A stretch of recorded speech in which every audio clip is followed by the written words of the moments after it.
Հայկական հեռուստաեթերի առաջին եւ միակ հաղորդաշարը, որն անդրադարձավ մեր հայ շոու բիզնեսի ամենից ամենաիրադարձություններին տալով միայն ճշգրիտ եւ հավաստի պարզաբանումներ, դա իհարկե ամենից ամենան է։ Ողջույն, դուք շարունակում եք դիտել ամենից ամենաժամանցային ATV-ին եւ այս պահին ձեր էկրաններին է ամենից ամենաաստղային տասնյակը, որը վարում եմ ես Լեաննան։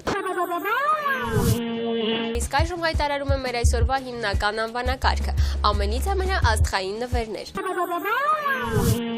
Խոսելով արևմտյան աստղերի մասին, որոնք աստղաբաշխական գումարներ են ծախսում իրենց հարազատներին նվեր մատուցելու համար, կուզեմ հիշատակել նաև այն փաստը, որ հաճախ այդ նվեր ստացողի դերում հանդես են գալիս հենց նրանք։ Այսպես օրինակ Սեր Էլտոն Ջոնը միշտ հայտնի է եղել իր շռայլությամբ, նա կարող է տարեկան ծախսել աստղաբաշխական գումարներ, որպեսզի իր տունը միշտ զարդարված լինի թարմ բնական ծաղիկներով։ Դες ես շարունակում եմ ներկայացնել ձեր ուշադրությանը մեր հայ ամենից ամենաաստղային նվերները։ Մեր ամենից ամենաաստղային նվերների շքերթում հայտնվեց նաև հաղորդավար, սցենարիստ Կարեն Քոչարյանը, ով ունի շատ ուշեր կապված մարտի 8-ի հետ։ Առաջին քայլերն է անում հաղորդավարական բաժնում, մեր բաժնի վարիչը Վարուժան Օլքինյանը գրում էր գրաֆիկ, աշխատանքային գրաֆիկ, որտեղ նշվում էր, թե որ հաղորդավարը որ ժամից որ ժամն է աշխատելու որ օրը։ Եվ մարտի 8-ի գրաֆիկը, երբ որ մենք կարդացինք, տեսանք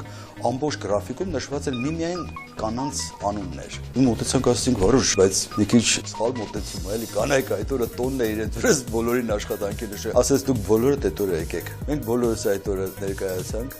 Իհարկե հաղորդավարական բաժնում տոնական սեղան էինք գցել կանանց համար, ծաղիկներ մեր գործընկերուհիներին եւ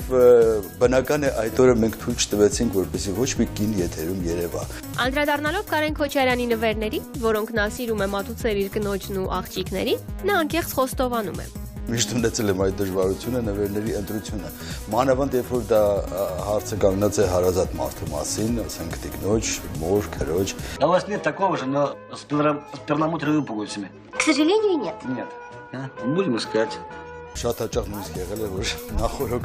հարցրել եմ, ինչ նվիրեմ։ Առանձնակի Կարենն անդրադարձավ նաև իր համար կարևոր նվերներին, որոնք կյանքի ընթացքում նա ստացել է շատ հարազատ մարդկանցից։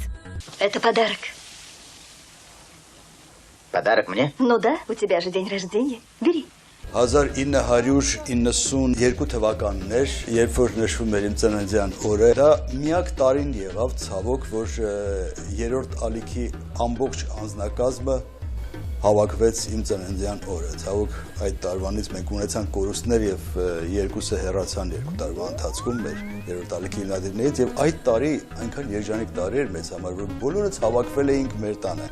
Նույնիսկ օտարազգից հյուրեր ունեինք։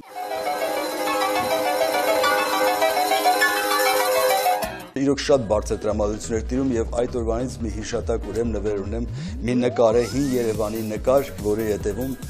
գրված են երրորդ ալիքի բոլոր հիմնադիրների անունները, որոնք որ այդ օրը եղան մեր տանը եւ թողեցին այդ հրաշալի հիշատակը։ 6 տարի առաջ դարձյալ իր ծննդյան օրը Կարենը ստացավ իր կյանքի եւս մեկ շատ թանկ նվերը։ Այս նվերը ստացել եմ 6 տարի առաջ, երբ որ իմ ծննդյան 50-ամյակն էր եւ այն պատրաստված է իմ ավագ դստեր ձեռքերով։ Այս նվերը ինձ համար երևի իմ կյանքում ամենաթանկ նվերն է։ Այս տարվա ծննդյան տարեդարձին էլ Կարեն Քոչարյանը ստացավ շատ հաճելի անակնկալ նվեր, որն այս անգամ կազմակերպել է նրա կինը։ Եվ այսպես հաճելի թեւով Կարեն ջան, սկսել ծննդյան արարողությունը մենակ Եվան կարող էր։ Մի այնպեսի անակնկալ ինքը ինձ մատուցեց, ես մտածում եմ, որ մենք մեր բարեկամներով, հարազատներով կհավաքվենք, կնշենք ծննդյան օրը եւ երբ եկանք մենք ռեստորան, մեկը մյուսի հետևից գալիս էին իմ ընկերները։ Նույնիսկ մարդիկ, որոնց ես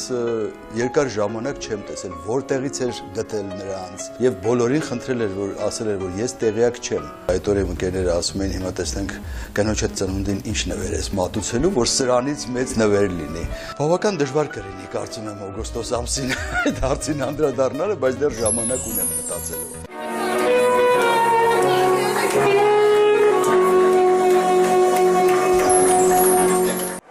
Люблю. Громче, я не слышу.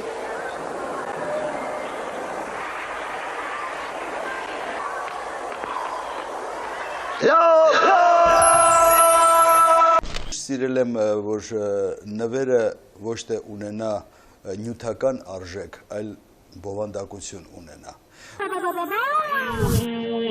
Ակտիվ հետևում ենք անոնցներին, բացահայտում անվանակարգը, տասնյակը եւ իհարկե սրտացրոպ սպասում մեր հաջորդ եթերին։ Դες մենք կհանդիպենք արդեն հաջորդ կիրակի ամենից ամենաժամանցային ATV եթերում։ Հաջողություն։